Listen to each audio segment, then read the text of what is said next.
1년의 이제 마지막이다라고 하는 이런 생각이 들고 1월 1일 날 이런 계획들을 다 세웠는데 이제 그 계획들이 어떻게 되었는가 점검할 때가 되었다라고 하는 이런 의미도 우리는 12월 달을 맞으면서 대부분 사람들은 이런 생각을 하게 됩니다. 자, 12월이 됐는데 우리는 얼마나 많은 일을 했고 얼마나 보람된 일을 하고 하나님 앞에 칭찬받을 만한 인정받을 만한 일을 했는가 점검하는 이런 시기가 바로 이 시기다라고 하는 생각이 듭니다. 그래서 오늘 디모데후서 4장에 있는 말씀 보면은 이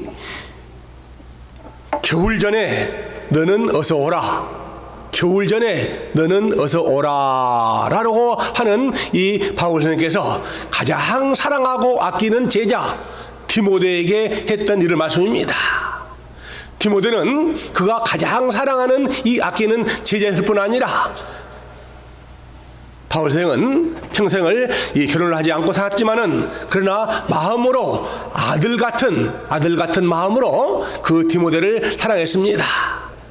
가장 아끼는 제자이고 아들처럼 사랑했던 그 디모데에게 맨 마지막에 주셨던 이런 말씀이 겨울 전에 너는 어서 오라라고 이렇게 이 말씀을 하고 있습니다. 이 겨울이라고 하는 것은 이 여러 가지 의미가 있는데 이 겨울이라고 하는 얘기는 이 세 가지로 생각해 볼 수가 있습니다. 우리가 잘 아는 겨울은 첫째는 이 계절적인 이런 이 겨울입니다. 봄과 여름과 가을, 겨울은 춥고 힘들고 어려운 이런 이 계절이 바로 겨울이다라고 이렇게 얘기합니다. 두 번째로는 이 역사적인 겨울이 있습니다. 역사적인 겨울은 무슨 얘기냐면은 우리가 2016년을 살고 있는데 이 역사 가운데 가장 암울했던 이런 이 역사를 중세천년이라고 얘기하죠. AD 500년서부터 AD 1500년 이 사이를 우리는 중세시대를 하는데 중세천년이 가장 힘들고 어려웠던 이런 시기였다라고 이렇게 얘기합니다. 그래서는 이 역사적인 겨울은 이 역사적으로 가장 힘들고 어려웠던 시기를 우리는 이 역사적인 겨울이다라고 이렇게 표현할 수가 있습니다. 그러니까 하면은 이 인생의 겨울도 있습니다. 인생의 겨울. 스위스의 유명한 이런 내과 의사였던 심리학자였던 이 풀 투르니에는 이렇게 합니다. 인생의 사계절이라고 하는 이런 표현을 하고 있는데 인생의 사계절은 이 유아 시절부터 20살까지는 이 봄의 계절이라고 얘기합니다. 20살부터 40살까지 40살까지는 이 여름이라고 이렇게 표현합니다. 40부터 60까지는 가을의 인생이다라고 이렇게 표현합니다. 60의 이후는 이 겨울 같은 인생이다라고 이렇게 풀토니에는 이렇게 인생을 4계절로 나누었습니다.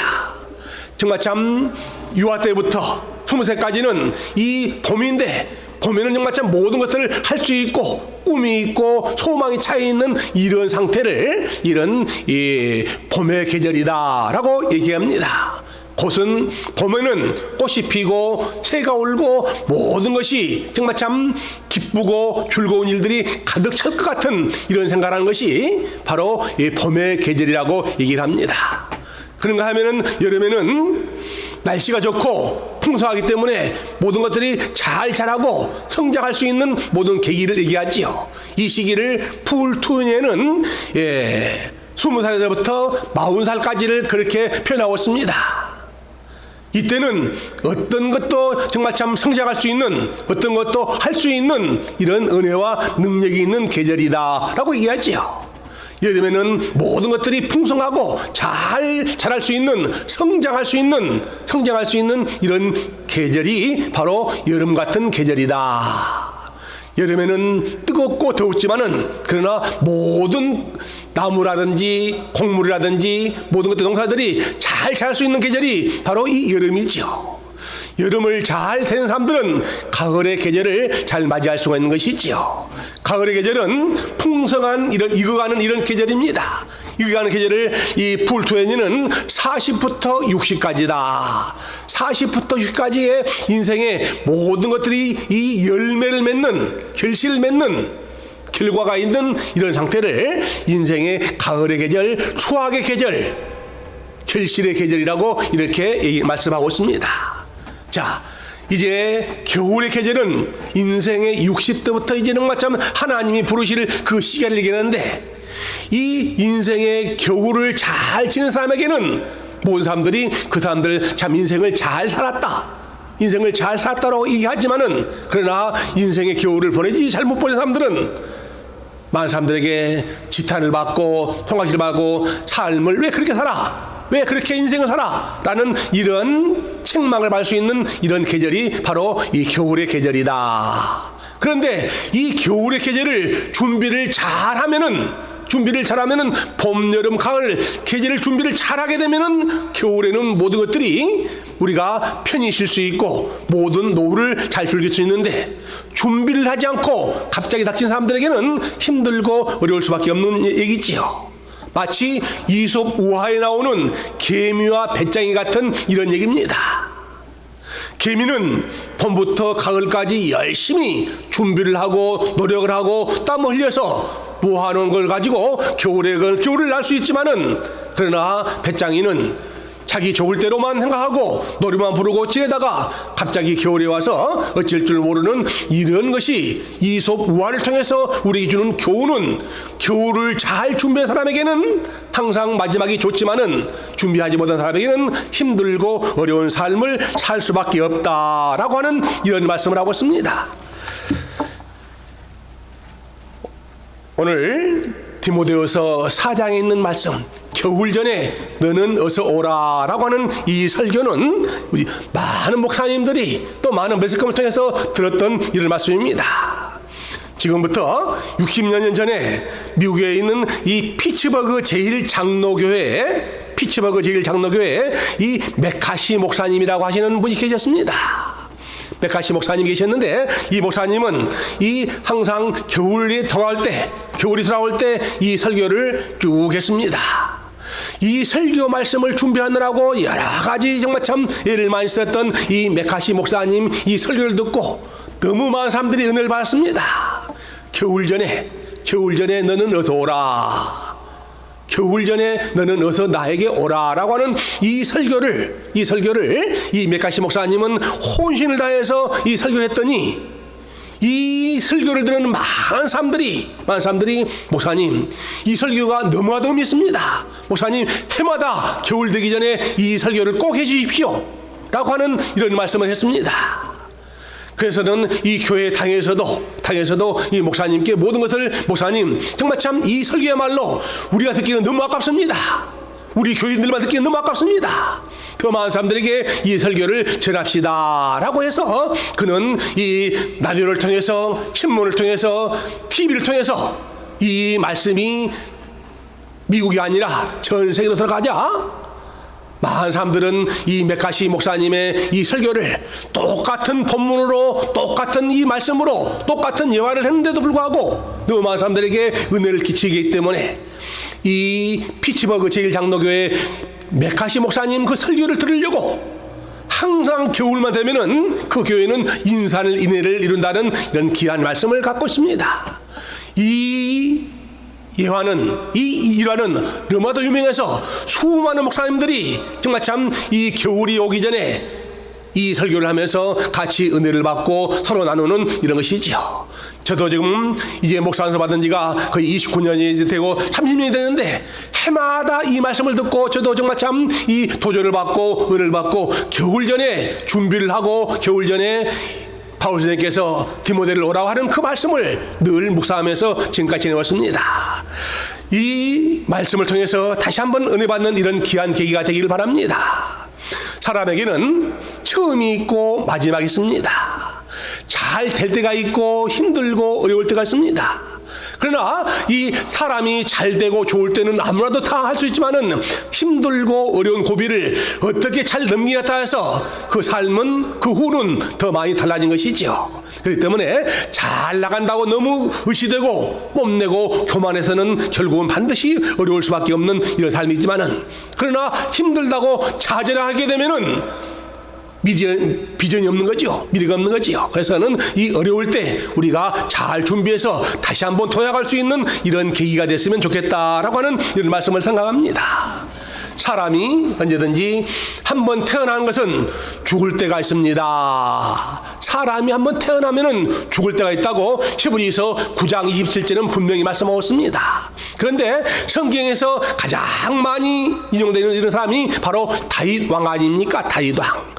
다윗 왕은 이 이새의 말지의 아들로서 정말 참 이 초음부에 이름도 없고 명망도 없고 가문도 그렇고 배운 것도 없는 이런 이 다윗인데, 이 다윗은 하나님 마음에 합당함으로 말미암아서 이 다윗의 생애는 놀랍도록 변화되는 이런 삶을 우리는 너무나 잘 알고 있습니다.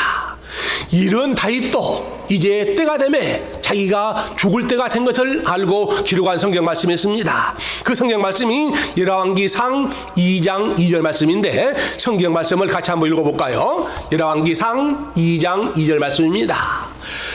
내가 이제 세상 모든 사람의 가는 길로 가게 되었노니 너는 힘써 대장부가 되라. 내가는 누굽니까? 다윗을 얘기합니다. 다윗은 이제 얘기합니다. 이제 죽을 때가 됐다 이런 얘기죠. 내가 이제 세상의 모든 사람이 가는 길로 나도 똑같이 죽음의 길로 간다. 그러니 너는 누구냐면은 이 솔로몬을 얘기합니다. 솔로몬, 너는 이제 대장부가 되어서 이 나라를 정말 참 잘 이끌어 나가라 하는 이런 얘기입니다. 나도 그렇게 정말 참 흥망성쇠가 많았던 다윗도 이제는 때가 돼서 많은 사람들이 가는 길로 똑같이 죽음의 길로 간다. 이 죽음의 길로 가는 길을 이렇게 얘기하고 있습니다. 그러가 하면은 이사야 선지자는 얘기합니다. 모든 육체도 그렇고 사망도 그렇고 때가 있다고 이렇게 말씀하는데, 이사야 40장 6절 말씀을 한번 같이 볼까요? 이 이사야 선지자는 우리에게 새로운 말을 하고 있습니다. 이사야 40장 6절에서 8절 말씀을 같이 한번 읽어봅시다. 말하는 자의 소리여 가로되 애치라 대답하되 내가 무엇이라 애치리까? 가로되 모든 육체는 풀이요 그 모든 아름다움은 들의 꽃 같으니 풀은 마르고 꽃은 시듬은 여호와의 기운이 그 위에 부음이라. 이 백성은 실로 풀이로다. 풀은 마르고 꽃은 시드나 우리 하나님 말씀은 영영이 서리라 하라. 풀은 마르고 꽃은 시들지만은 우리 하나님의 살아있는 말씀은 영영토록 함께합니다. 구원받은 삶의 삶은 이렇게 영원히 멸망하지 않고 영원히 살 수 있는 영생의 길이 있습니다 라고 하는 얘기를 바울 선생은 그 사도 디모데에게 분명히 말씀합니다. 우리가 인생이 아무리 잘 살고 정말 참 대단한다 하더라도 때가 되면은 하나님께서 그를 부르시면은 가야 하는 것이 우리의 인생이지요. 풀은 마르고 꽃은 시들지만은 그러나 우리의 구원받은 생명은 영원히 죽지 아니합니다 라고 하는 그런 말씀을 앞두고 이제 바울 선생은 그 사랑하는 제자, 아들 같은 제자 디모데를 불러서 겨울이 오기 전에 어서 오라라고 이렇게 이 말씀합니다. 가장 첫째, 이 너는 겨울이 오기 전에 어서 내게 오라. 너는 겨울이 오기 전에 어서 내게로 오라 라고 이렇게 이 말씀을 하는데, 이 겨울이 오긴다는 것은 우리든지 항상 먼저 춥고 배고프고 힘들 때, 이런 모든 때 하나님께서 그 마음을 아시고 이런 새로운 때를 잘 익혀 알고 우리의 때를 오라라고 이렇게 합니다. 그러면서 두 번째로는 어서 속히 오라라고 이렇게 말씀합니다.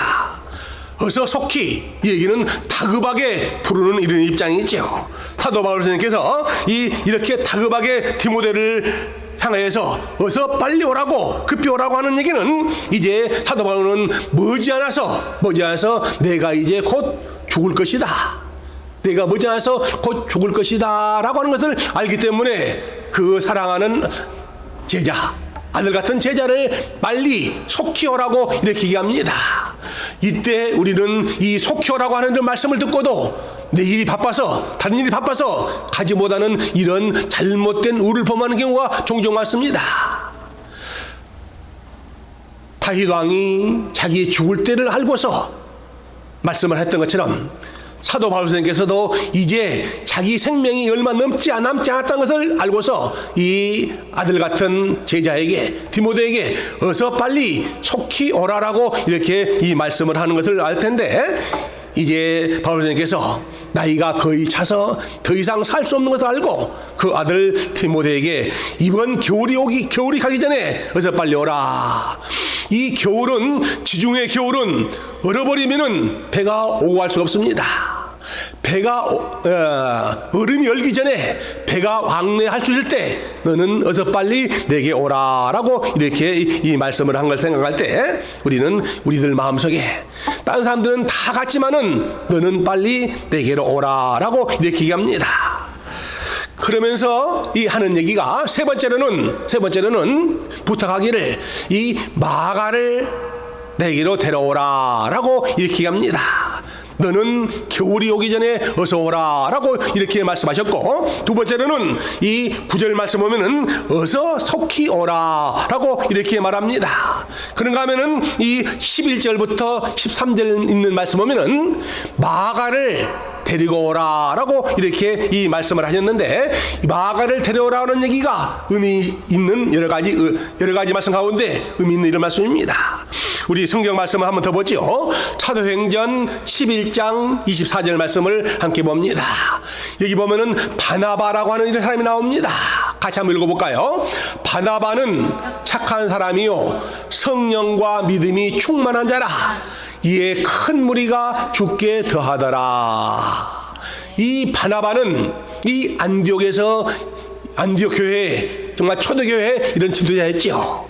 바울과 바나바가 있음으로 말미암아서 이 예수 그리스도의 복음이 가장 멀리, 가장 많이 전파됐던 이런 말씀을 우리는 너무나 잘 알고 있는 것이지요. 이 바나바와 바울은 같은 동역을 하면서 정말 참 좋은 결실을 맺었던, 좋은 이런 이 전도 열매를 맺었던 이런 분이죠. 이 바나바는 착한 사람이요 성령과 믿음이 충만한 사람이라. 성령과 믿음이 충만한 착한 사람인 이 바나바를 그 가장 아끼던 이 자기의 생길이었던 이 마가가 있었죠. 마가는 이 바나바가 가장 사랑했던 이런 사람 중에 한 사람이었습니다. 그러면서 이 제1차 전도 여행에 같이 갔습니다. 이 바울과 바나바와 마가가 같이 이 전도 여행을 갔었는데, 마가가 갑자기 전도여행 중에서 이 이스라엘 하면은 몸이 많이 아팠습니다. 많이 아팠는데, 그렇기 때문에 바나바와 바울은 이 마가를 위해서 열심히 간호도 하고 보호도 하고 그를 극진히 거의 케어를 했었지요. 그래도 불구하고 이 마가는 몸이 우선해지자 모두 다 이 바울과 바나바를 등해지고 자기 고향으로 가버렸습니다. 이것을 알았던 것은 이걸 계기로 말미암아서 바나바와 바울이 심히 다투고 서로 여러 가지로 이 의견 대립을 많이 했던 것이죠. 왜? 마가 때문에. 마가는 이 바나바의 상질이기 때문에, 친척이기 때문에 바나바는 극히 아끼는 사람이고, 바울은 이번 계기로 말미암아서 그는 정말 참 서로 의견이 많이 달랐던 이유는 바로 이 마가 때문입니다. 평생 마가 때문에 가슴 아팠던 이런 이 바울이 이제 죽을 때가 다 되기 때문에 죽기 전에 그렇게 서로 다투게 했던 이 마가를 데리고 오라. 마가를 마음의 그동안의 상처를 주고 여러 가지 아팠던 것들을 다 사과를 하면서 화해를 하면서 용서를 해야 되겠다 하는 이런 의미로 마가를 데리고 오라라고 이렇게 말씀합니다. 여러분, 우리는 가끔 드라마를 보면서, 중문회를 보면서 어떤 사람들은 죽으면서 이 유언으로 나타납니다. 유언으로 누구에게 내 원수를 꼭 갚아달라, 내 원수를 꼭 갚아달라고 이렇게 이 자녀들에게 이 유언을 하면서 이 죽는 모습을 보지요. 이 자녀들은 자기의 인생은 아무것도 없고 아버지가 남겼던 그 유언 따라서 누구에게 원수를 갚으려고 이를 갈고 칼을 갈고 창을 갈라서 이 원수 갚는 것이 대부분 이 중국 영화라든지 다른 드라마 보면 그런 경우가 있죠. 유언으로 누구의 원수, 내 원수를 갚아달라고 이렇게 유언을 남기는 사람이 있는가 하면은 오늘 바울처럼 그 당시는 서로 마음이 아프고 상처를 주고 여러 가지 아팠던 이런 모든 것들을 화해하려고 용서하려고 이 마가를 데리고 오라 라고 이렇게 말씀하고 있는 것입니다. 그렇기 때문에 우리는 이 맨 마지막이 어떻게 되느냐, 맨 마지막에 따라서 그 사람의 이 생후에 사고 이 돌아가신 다음에 평가를 하게 되는 것이죠. 살아계실 때는 대부분 이 평가를 하지 않습니다. 돌아가신 다음에 그 사람이 어떻고 이 사람이 어떻고 라고 이렇게 평가하는데, 이렇게 바울생은 자기 죽기 전에 있었던 모든 이런 앙금을 풀기 위해서, 상처를 정말 참 이런 이 서로 하기 위해서, 용서하기 위해서 이제 마가를 데려오라고 이렇게 합니다. 마가를 데려오라는 이유는 그동안에 있었던 모든 잘못된 이런 이것들을, 오해를 풀고 서로 화해하고 서로 용서하려고 하는 이런 모습이다 하는 이런 얘기입니다. 여기서 우리에게 주는 귀한 교훈이 바로 이겁니다. 우리가 한 해가 가기 전에 나에게 섭섭했던 사람들, 나를 욕했던 사람들, 나를 정말 참 폄하했던 사람들, 이 사람들과 화해하고 용서하고 서로 사랑하는 이런 일이 우리는 이 해에 있어야 되겠다라고 하는 그런 말씀입니다. 그러면서 이 바울선생님께서 하는 얘기가, 나에게 맡겨지는 이런 이 겉옷도 가져오고 특별히 두루마기에 썼던 이 종이를 가져오라. 두루마기에 쓴 것은 바로 성경 말씀이죠. 성경 말씀을 꼭 가져오라라고 이렇게 합니다. 나에게 가장 소중했던, 가장 중요했던 이런 겉옷도, 내가 아꼈던 겉옷을 가져오고, 내가 손때 묻은 겉옷을 가져오고, 내가 그동안에 아꼈던 이런 이 두루마기에 썼던 성경 말씀, 성경도 꼭 가져오기를 바란다라고 이렇게 이 말씀을 하고 있습니다. 참으로 우리가 사는 동안에 여러 가지 힘들고 어려운 일들이 많이 있지만은, 그러나 내 마음속에 나를 가장 힘들게 했던 사람들, 그 사람들을 용서하고 화해하고 사랑하는 일이야말로 무엇보다도 소중하고 귀중한 일이다라는 이런 말씀을 하고 있습니다. 그래서는 이 겨울 전에 어서 빨리 내가 죽기 전에 내게 속히 오라. 속히 올 때 이 마가를 데리고 오고, 내가 아꼈던 이런 이 가죽 두루마리에 있었던 성경책도 꼭 가져오라라고 이렇게 말씀합니다. 그러면서 우리가 사는 동안에 서로 화해하는 일, 사랑하는 일, 감사하는 일, 봉사하는 일, 참 귀하고 소중한 일이지요. 오늘 우리 주보 옆에 있는 생명의 말씀이라고 하는 책이 칼럼에 보면은 행복의 세 가지 요소라고 이렇게 글이 있습니다. 우리가 살아가면서 행복하려고 하는 사람들은 모두가 다 똑같은 이런 마음이 있죠. 이 행복의 세 가지 요건에 이 말씀 보면은 이 하버드 대학의 프리트만 교수가 얘기하는 얘기입니다. 우리가 행복하게 살려면은 첫째는 이 낙천적이고 긍정적인 인생관을 가져야 됩니다. 두 번째는 좋은 인간관계를 가져야 됩니다. 세 번째는 우리가 하는 일에 대해서 보람 있는 일을 해야 됩니다. 보람 있는 일을, 좋은 관계를 가지고 우리가 긍정적인 일을 생각하게 되면은 틀림없이 그 사람은 행복한 삶을 살 수가 있다라는 이런 얘기입니다. 여기에 제가 하나 더 붙이고 싶은 얘기는, 우리가 행복하려면은 세 가지 요소가 필요한데, 첫째는 이 감사하는 마음입니다. 이 감사는 행복의 시작이고 불평은 불행의 시작이다라고 하는 이런 얘기입니다. 같이 한번 따라서 할까요? 감사는 행복의 시작이고 불평은 불행의 씨앗입니다. 그렇습니다. 감사하는 사람은 행복한 사람입니다. 원망하고 불평하고 핑계대는 사람은, 그 사람은 불행한 사람이지요. 그래서는 우리가 살아가는데 중요한 요소가 한데 바로 이 감사하는 일입니다. 감사를 우리는 하나님께 감사하고, 그 다음에 멀리 있는 사람이 아니라 나와 가장 가까운 사람한테 감사하는 마음을 가져야 된다. 첫째가 이러니 내가 행복한 삶을 살려면은 첫째가 이 감사하는 마음을 갖는 것입니다. 원망 불평이 아니라 감사하는 마음, 감사하는 마음을 멀리 아프리카 있는 사람이 아니라 정말 참 멀리 있는 사람이라 나와 가장 가까운 사람에게 이 감사하는 마음. 두 번째는 우리가 행복하기 위해서는 나만을 위한 것이 아니라 남을 위해서 봉사할 때 우리는 행복한 마음을 가질 수 있는 것이지요. 그저 나만, 내 식구만, 우리 교회만, 나만 이런 사람들은 이 행복을 잘 입었지만은 나만이 아니라 정말 참 나와 더 힘들고 어려운 사람들에게 봉사하려고 하는 이런 마음을 가진 사람에게는 하나님께서 그 마음에 행복한 마음을 갖게 해줍니다 라고 하는 얘기입니다. 첫째는 감사하는 마음, 두 번째는 봉사하는 마음, 세 번째는 인사를 잘하는 사람에게 하나님께서 그에게 새로운 행복을 갖다 준다 하는 이런 얘기입니다. 여러분, 이 인사한다는 것은 고개를 꾸벅 숙인다는 얘기가 아니라 내가 섬기겠다고 하는 이런 마음, 섬기겠다 하는 겸손한 낮아지는 마음이 있을 때 상대방을 진정으로 섬기는 이 인사를 잘하는 것이지요. 여러 번 제가 말씀드렸지만은 저는 정말 참 이 인사를 잘했기 때문에 오늘날에 제가 있었다라는 생각을 종종 해봅니다. 1년 360을 돌아오면서 정말 참 이 60을 돌아보면서 정말 참 내가 아무리 이리 보고 저리 보고 잘한 것이 아무것도 없습니다. 이런 저는. 그러나 내가 되돌아보는데 다른 사람에 비해서 나는 인사를 잘했기 때문에 공손하게 섬기면서 정말 참 내가 겸손하게 상대방을 이 인사를 잘했기 때문에 내가 오늘날에 여기까지 왔었다라는 그런 생각을 합니다.